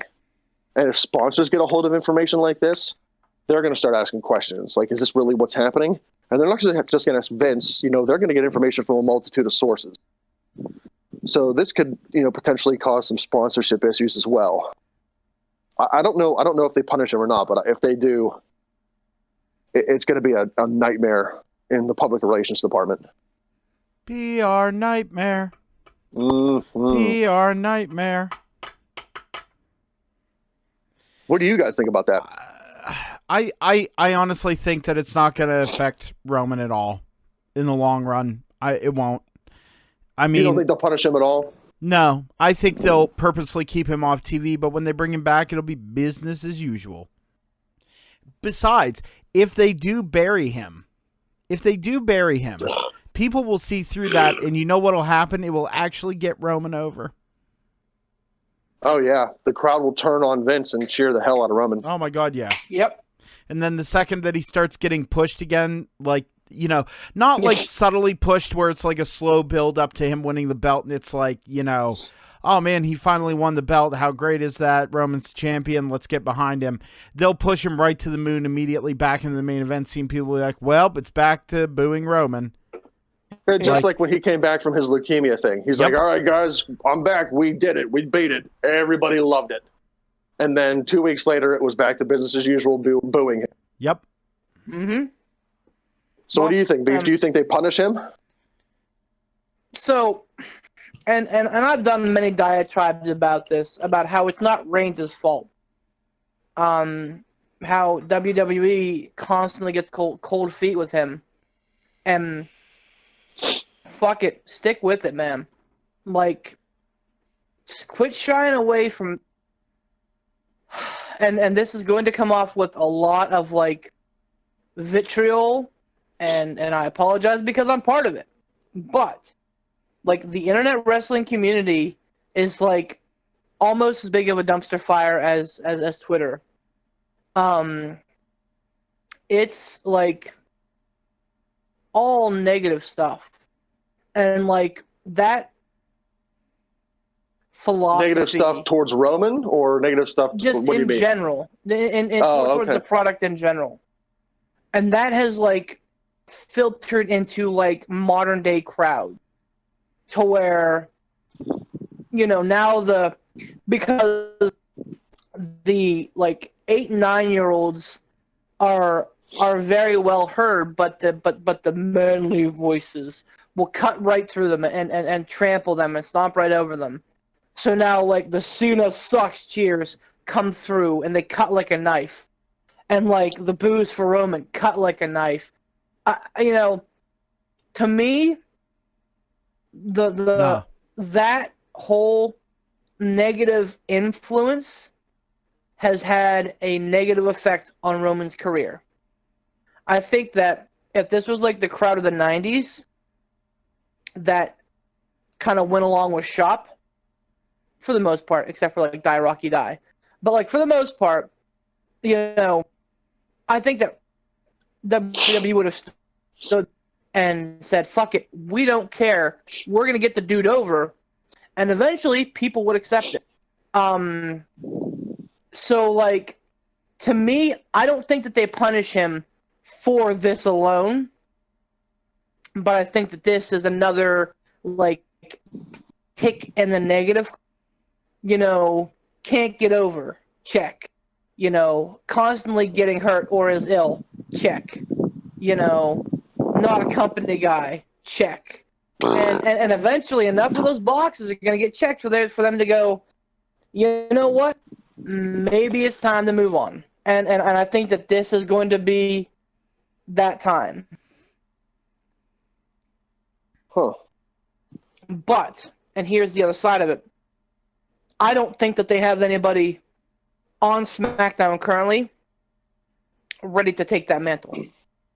Aside from The Fiend, which I think we all agreed was pushed way too fast, way too soon. And when he got the title, it was kind of unfulfilling. Him as champion was kind of unfulfilling. It didn't feel like it worked. So, like, there's that. But I think, honestly, The Fiend, Bray Wyatt, is a niche guy. I don't see him ever being, like, the face of the franchise. They've done everything that they can to make Roman that guy. So, the other side of the coin is, regardless of how many ticks in the negative column you have, you've invested so much into him. We're talking 6 years at this point, which is crazy to think about. Because, you think what Cena did in 6 years, or you think of what, The Rock and Stone Cold did in 6 years. That's what I'm saying. Like, they've been so hot and cold on him, and injuries have not been his friend, and the wellness policy issues. It's almost akin to Mr. Kennedy, where like he just got torpedoed at the absolute wrong times. Oh. And it sunk his career. I think that this is kind of the same situation with Roman Reigns. Roman gets over, fails a wellness test, he's gone for a month. Roman's back, he has cancer, he has to drop the title. Roman's back from cancer, everyone. Nope, he has to miss WrestleMania for health reasons. Like, it feels eerily similar. And I mean, nothing but well wishes for the big dog. I've actually come around on Roman Reigns myself, but clearly it's not. Huh? Nothing. What'd you say? I missed it. Nothing. Don't worry about it.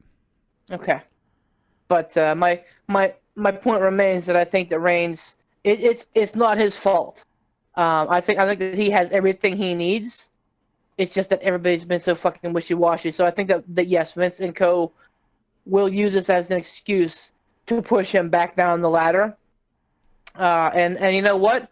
Again, dude's got the total package. Size. He's got the look. He's got charisma. He's got decent mic chops.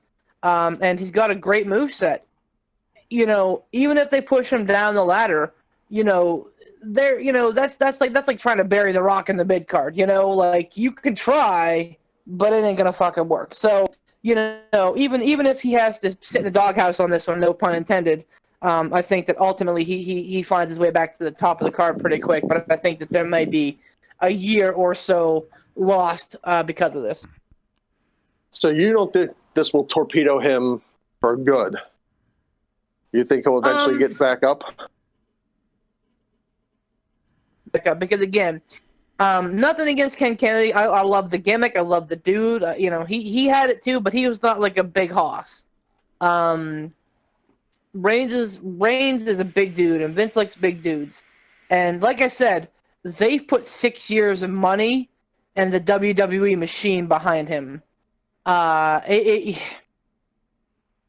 This might be a blip on the radar, but I think he eventually gets back to it. But I think that he will see some time on the sidelines, if you will, or or do some time or So, just playing the pure speculation game, because nowadays, if you're a popular wrestler, nowadays it's dangerous, I feel, for WWE to be playing this game. Where in years past, sure, you could have gone to Ring of Honor or New Japan. I'm sure a lot of WWE guys shrug their shoulders and go, I'm disgruntled, but I'm not that disgruntled. Like, I'm not going to go and do that. But now that you've got AEW in the picture, and Moxley is there and has made a huge splash, and has become a big success, in my opinion, in AEW, do you think that they're going to bury Reigns right up until that time where his contract is starting to... And then that's when as WWE will want to re-sign him. They won't want to risk his contract expiring and him being disgruntled and going, you buried me because I was worried about my health. And now I have the opportunity to go somewhere else. And I'm sure he's still friends with Moxley. Like, I'm sure they still talk. And I'm sure Moxley would definitely be in his ear if he gets buried. And, he's still buried around the time where his contract's about to expire. I'm sure Moxley would do a fantastic job selling the benefits of AEW to him, saying like, hey, man, it's not like the WWE. You're not going to get punished for worrying about your health. Already in his ear. Oh, you think so? Mm-hmm. I mean, you would think that he's got a lot to tout. Oh, there it is. A lot to tout about AEW, saying, hey, man, you're not going to get punished for your health. If you come here and you have a health issue or a health scare or you're concerned about something, our management's going to listen to you and go, you know what? You do what's best for you. You come back when you're ready. And the schedule's not as grueling, so you're not going to be hurt as much. You're not going to be beat up as much. There's got to be a lot of good selling points that Moxley and the other guys from AEW could be saying to Roman if he gets buried. So do you think he gets buried? And so it's a kind of a situation like Daniel Bryan, for example, where they said, "Hey, we're not going to let you. We're not going to let you wrestle. We're not going to let you wrestle. We don't want another Chris Benoit situation. We're not going to let you wrestle. Blah blah blah." All of a sudden, his contract's up, and surprise, surprise, he's wrestling because he basically gave them an ultimatum. Yeah, he gave them an ultimatum saying, "Hey, if I'm not going to wrestle for you, I'm going to be wrestling somewhere." Right. So do you think that happens? His contract's going to be up in a year, maybe less. That's when you start to see the machine get behind him again because they don't want him going over to AEW. I think that remains to be seen. The die has not been cast yet. I think we're going to have to see how things play out. I think if the die is cast and it's like a Moxley situation, remember how they treated Moxley on his way out the door, man. They had him eating like all the losses to McIntyre. Which I'm sure he didn't give two fucks about because he's like, hey man, I'll put over a new guy, no problem. That's what you do in the business. You put over new guys. Mm-hmm. And plus, I'm sure he didn't care at that point because he's like, look, I'm already on my way out. I'll lose to whoever. I don't know, man. I think we'll see, and I'm sure that we'll be hearing lots from Uncle Dave about what's happened and what hasn't happened, and everything else, and all the internet experts are going to tell you exactly what happened, so because they all know best. But it remains to be seen. You have a take on that, Poot? You guys have kind of already said it, but I really, really don't think anything bad's going to happen to him. Like at all? No. I really don't think. There might be a little bit of hissy fit blowback, but they have too much in him. They have too much in him to have it be. You think they've invested too much at this point to backpedal? Absolutely. That's a very good take. Absolutely. Like, I know it's simple. I know it's not as drawn out, but it's so true. What do you? So that's very true. Go ahead, Putin. No, you go ahead. I was going to say if we wanted to do hot tag trivia. I got one other thing I want to touch on real quick after if we have time. But do you guys want to do the hot tag real quick? Yes. Yeah, we can do that. Right on. I will start, and my question boy. is for Alec Ransom. Whenever you are ready, you let me know, Ransom. Ready, good, steady, go. All right. So, Ric Flair, one of the greatest of all time, and in a lot of people's minds, the greatest of all time.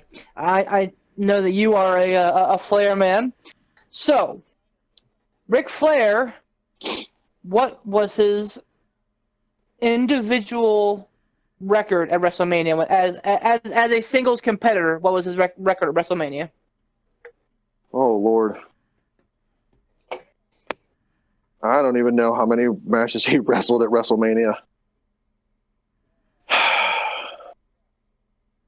He wrestled a total of 5. I'm not going to tell you how many of those were singles matches, how many were tag matches. Well, 1 was untelevised, but 5 that were on TV. Your question is for singles matches? Yes, sir. As a singles competitor. Oh. So he had a total of 5 matches, but those aren't all necessarily singles matches. Correct. And again, I'm not saying singles matches. I'm saying as a singles competitor.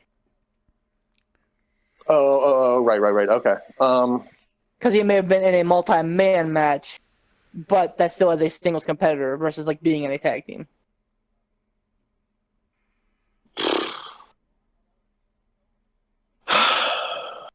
Well, I know he lost to Taker. That's one. That's one match. He lost to Taker. He was in that Evolution match with Rock and Foley, so that doesn't count. He was in a match with Shawn Michaels. And Michaels won that one. Wasn't he in a Elimination Chamber match too? I think he was. And he At definitely didn't WrestleMania? win. I think so. No, maybe it wasn't Elimination Chamber. It was in a group match though. Was it a Money in the Bank ladder match? Oh Lord, I can't remember Flair in a ladder match, but maybe. He was in a group match that wasn't a tag match. And I definitely don't remember him winning that. And I think we talked about him wrestling for the title. He lost the title at Mania, but I can't remember who he lost it to. So that's what, 4?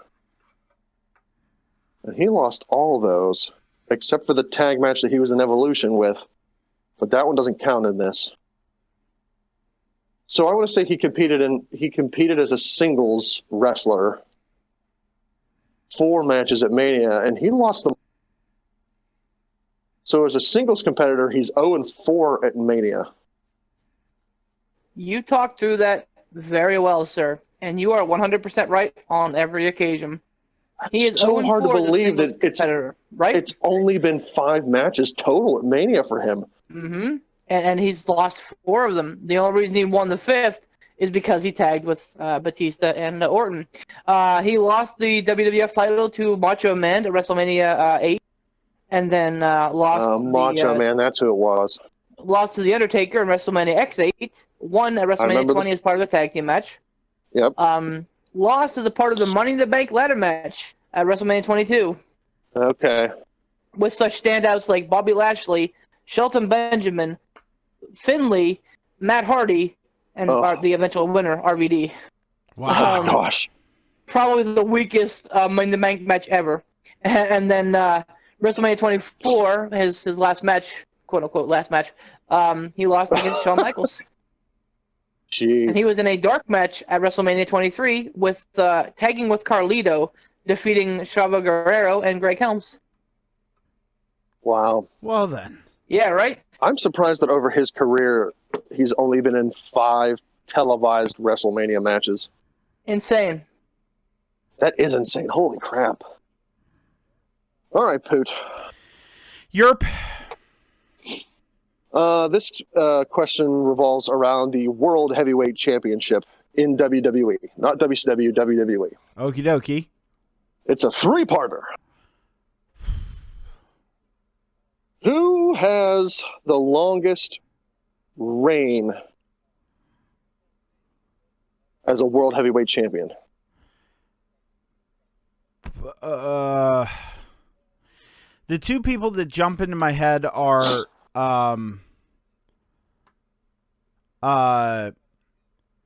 Booker T and Triple H. You know what? Just to hasten this along, I'm gonna go with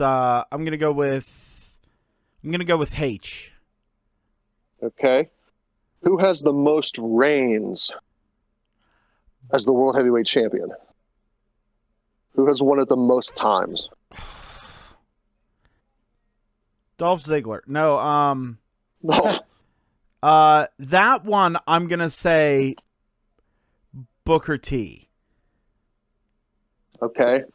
And who has been the oldest world heavyweight champion during the time that he held the title? Who was the oldest? Ric Flair? Ric Flair never had it in WWE. I don't think he never had it in WWE. Oldest. It wasn't McMahon. McMahon never won that belt.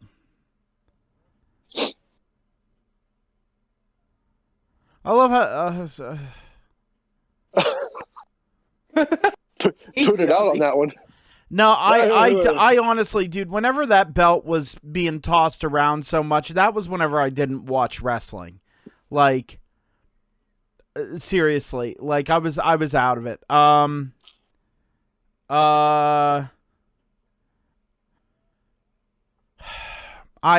don't know. I'll just say I'll just say Ric Flair because reasons.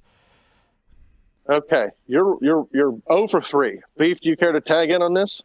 Yeah, so I think the longest reigning world champion is Batista. I think the oldest world champion is The Undertaker. And what was the other question?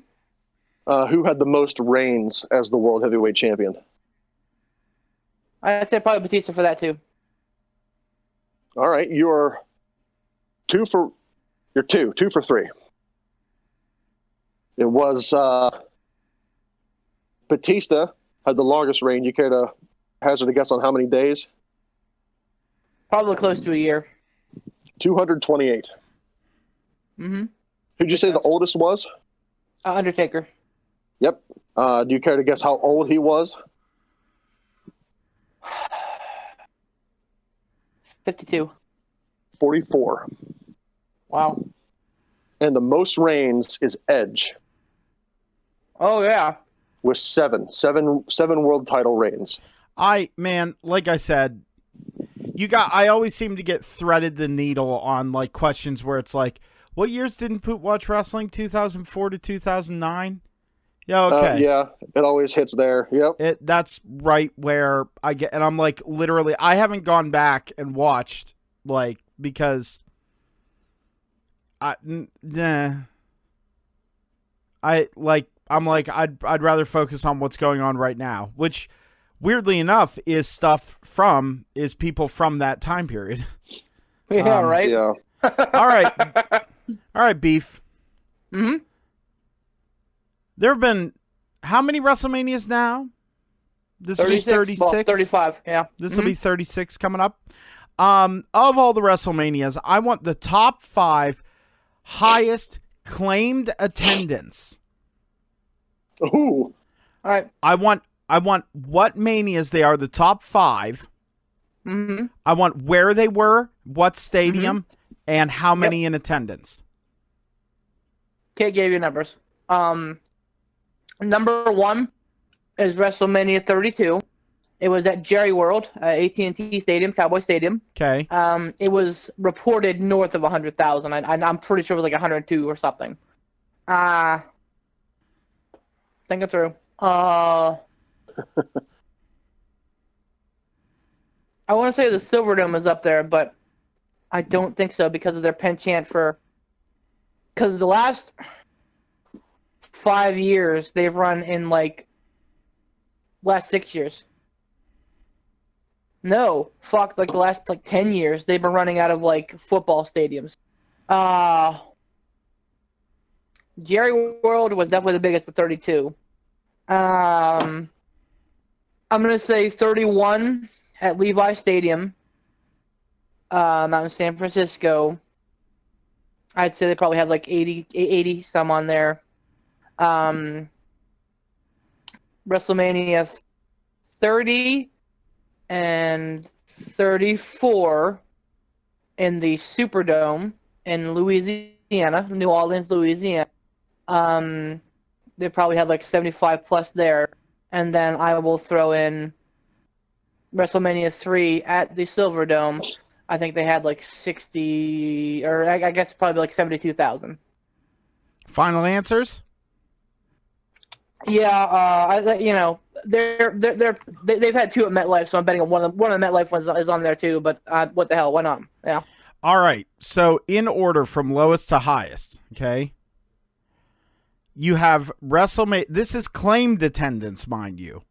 Right. Okay. Gimmick attendance. Okay. Number 5, WrestleMania 23 in Detroit, Michigan, Ford Field, 80,103. Wow. Okay. That was claimed. The main event was John Cena versus Shawn Michaels for the WWE Championship.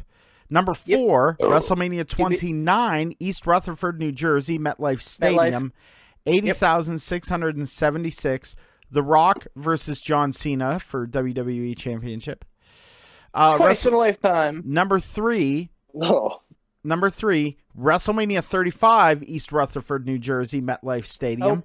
Both of the MetLifes. 82,265. And that was Rousey, Flair, Lynch for winner take all. So last year's. WrestleMania 3, number 2, at Pontiac, Michigan Silverdome. They claimed the attendance was 93,173. Wow, okay. Okay. That was Hogan Andre. And then number 1 was the only one you got right. WrestleMania 32, Arlington, Texas, AT&T Stadium, 101,763. I was even pretty close to that fucking number too. You were. What was the main event of that one? That was Triple H Roman Reigns for the title. The only reason I knew that is because it's Jerry World. I think they'll set a new record next year with the LA the new LA. And that's if for no other reason simply because it'll be the first Mania whenever people can fucking gather again. Yep. And that's kind of the rainbow to all of this is that WrestleMania this year is going to be remembered one way or the other. Whether it's great, whether it's awful, it's just going to stand up in our memories as the WrestleMania with Coke. Wrestling with the virus, we'll call it. But it's going to make next year's WrestleMania, which I think was going to fucking leap off the page anyway, because it's going to be a brand new facility, and I've seen the pictures of what the facility is going to look like. It's going to be fucking state of the art. It's going to be LA, so it's going to be, fucking daytime wrestling like WrestleMania 31 was, with all that natural light coming through. I think WrestleMania 37 was going to fucking pop off the page anyway, but this is going to make it look comparison like the biggest event in the world. So that's something I'm really excited about. At least, trying to take as much of a positive spin as I can from this. Is the LA Stadium an open air arena? No, but it is. Well, I'm not sure. It's either open air or it's got a glass enclosure, like the one in Minnesota, where a quarter of it is completely glass. Okay. But you can, you'll be able to see the sunlight filtering in for sure. Okay. Those were some spicy hot tag trivias there, Faces. They were. There were some spicy ones, but we are getting a little long in the tooth.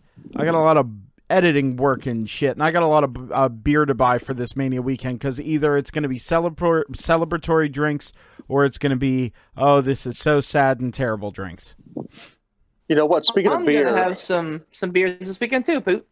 ooh, what beers are you having, Beef? I think I'm going to get some Fathead Bumbleberry. I have a particular taste for the blueberry beer now. So Bumbleberry, I understand, is very tasty. So Bambleberry. Bumbleberry is very good. Tara picked up today a case of the Hofbrauhaus Hefeweizen, Oh, Ooh. it's so good, and it's so delightful. dude. That one's good, and their Dunkel is really good. Their Dunkel is one of my favorite beers. I have been there's actually an app I've been using, and this is I gotta say it. Unsponsored content. I just like this. It's called Tavour, Tavour. It's a little pricey, but you basically can get beer from anywhere in the country. Ooh. Like it's random. Like it'll pop up and it'll be available for a short time. When you add it to your cart, you buy it, and then you set the date that it ships it, and you just pay shipping. So you buy That's it nice. like when you put it in your cart, it's bought. The money's gone.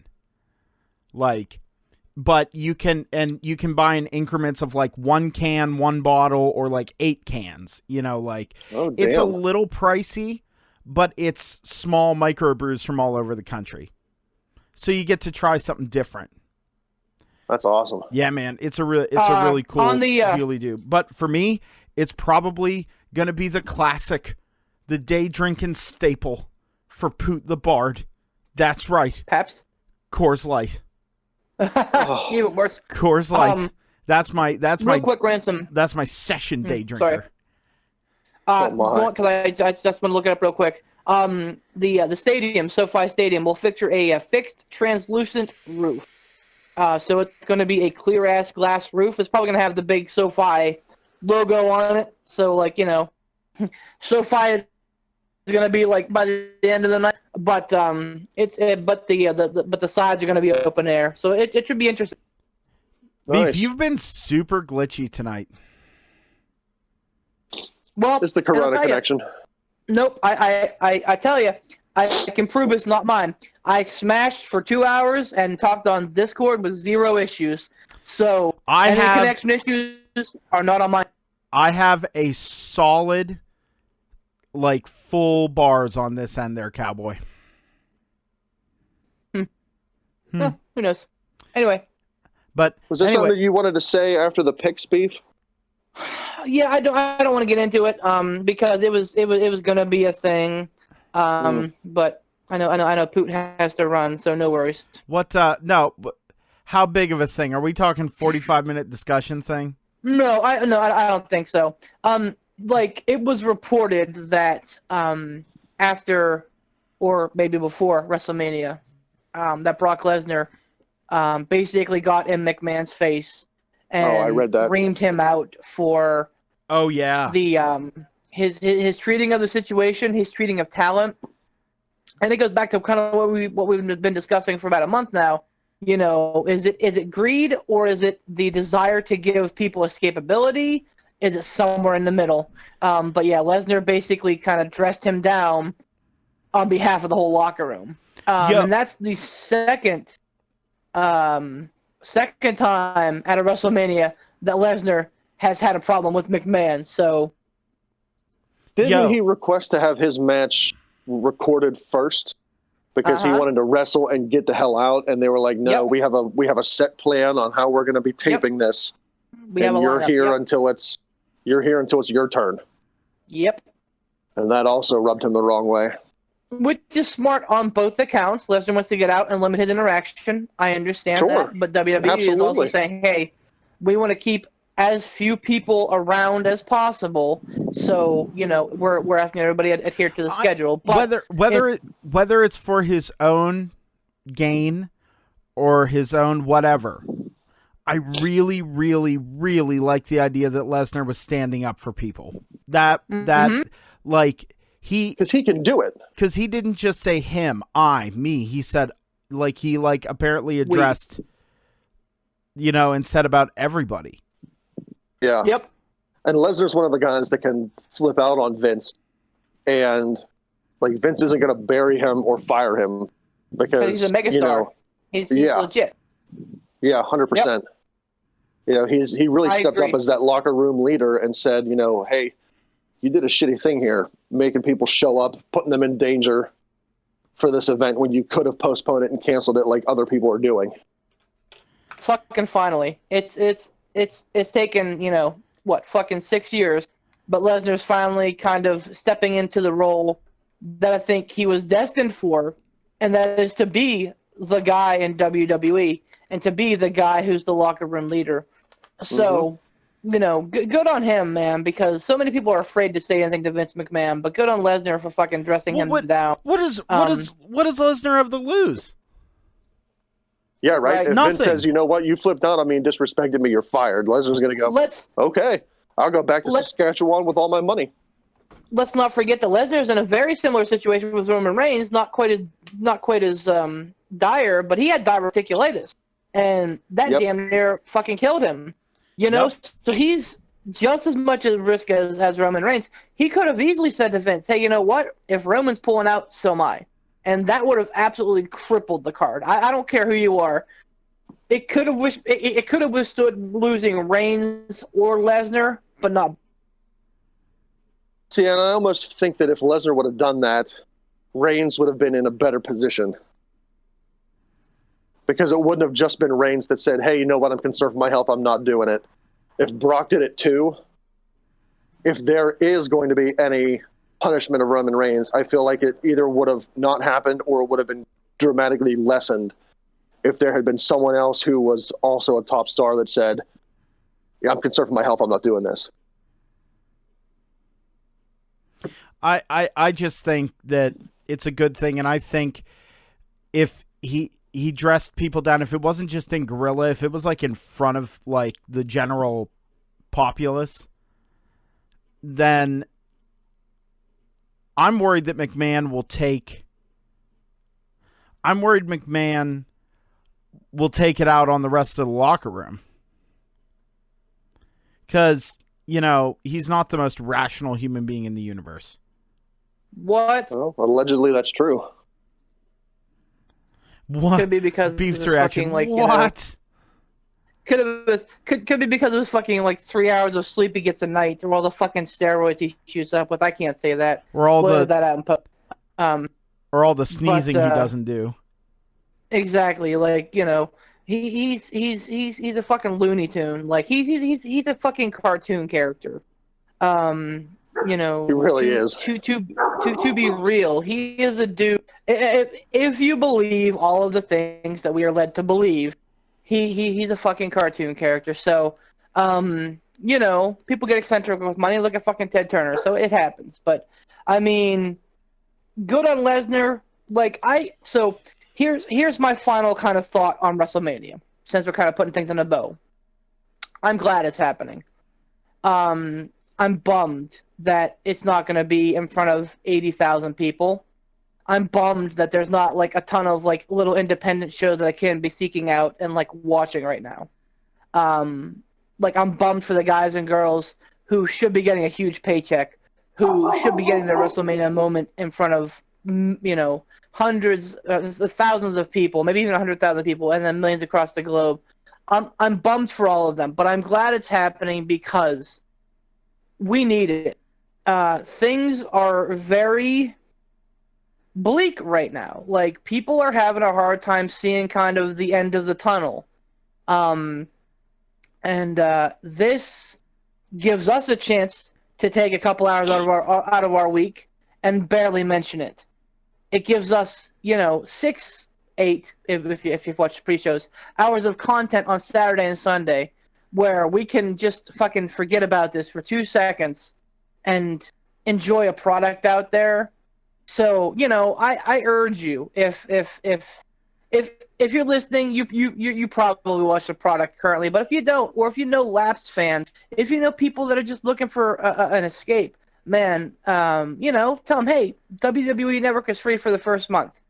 Go check out WrestleMania. It may not be the greatest. It's going to be memorable, but it's going to give some, you know, people escapability, and I think that's important. Absolutely, dude. Absolutely. I agree wholeheartedly. Well, fellas, we'll see you on the other side. Yes, you will.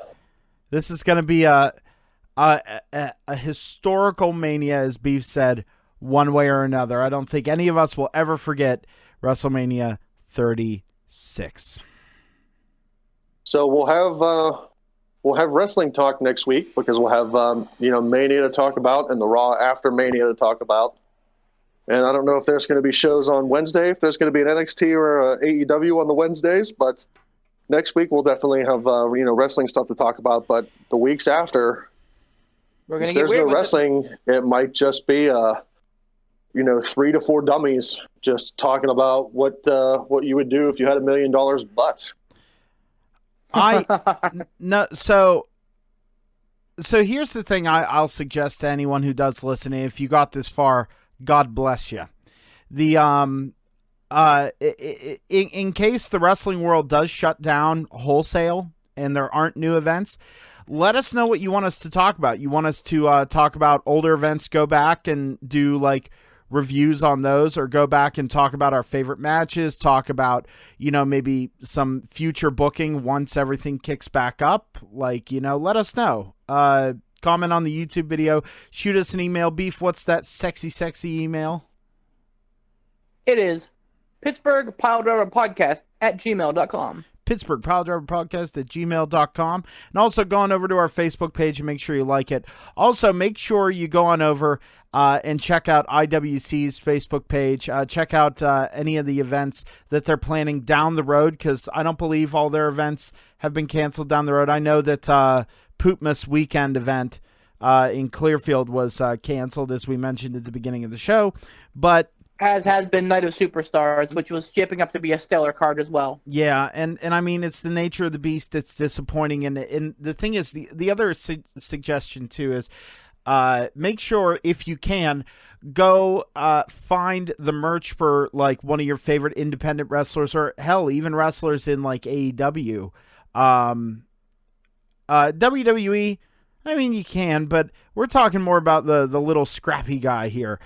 Go and pick up some merch, because it will really help the wrestlers who are struggling, like on the independent scene, or maybe some of the people in AEW to put a little more money in their pocket, and it will help them out. So, like, for me, I've been eyeballing Jackson Argos merch, and I'm fixing to pop on one of the t-shirts myself, so go and check that out. Also, thank you to Sean Tischler. He works with IWC for the events that happen here in Clearfield. He's wonderful, and whenever events get rolling, whenever the Clearfield event happens, make sure that you can check it out. If you're in the central Pennsylvania area, support local indie wrestling. We made a believer out of Alec Ransom. You know how hard that is? It's wholeheartedly believer. And it My is, gosh, what an incredible show. Just so much fun. What a great show. What great talent. Entertaining all around. Also, thank you to Casual Gaming Dad, Mr. Tiger Bomb Tom himself. As Ransom said, Ransel, a bowl of Ransels and a glass of beer. It's like a cross between ransom and pretzel. I'm a ransel. These Ransels are making me thirsty. The hot salted ransels. Jalapeno hot salted Ransels. ransels and beef cheese. Oh. Oh, God. Delicious. Yeah, check out Casual Gaming Dad. Google him on Facebook. Check out Casual Gaming Dad and Casual Gaming Dad's Corner as well. And also, thank you to Gould Support Gaming him. for allowing him to put the Pittsburgh Piledriver Podcast t-shirt in his store. By the way, over on Gould Gaming, on Casual Gaming Dad's merch page, there is a Pittsburgh Piledriver Podcast t-shirt. Maybe pick one of those up. And if you're not interested in that, pick up something from Casual Gaming Dad. I'm sure he would really, really appreciate it. For and Mr. use the promo code quarantine and stream. That's quarantine and stream. Get yourself a nice little discount. Nice little discount there, and you get yourself some cool-ass merch. He has a lot of cool stuff. For Mr. Alec Ransom, Mr. Beef the Legend, the one who is not here, Mr. Tiger Bomb Tom, and myself, and this could be the last time for a while I say this, you're reigning defending undisputed Cruiserweight champion, Poot the Bard. Baby, have a great Mania weekend, everyone. Grab yourself a hot salted rancel with some beef cheese and a mug of frosty Poot brew. Oh, yes.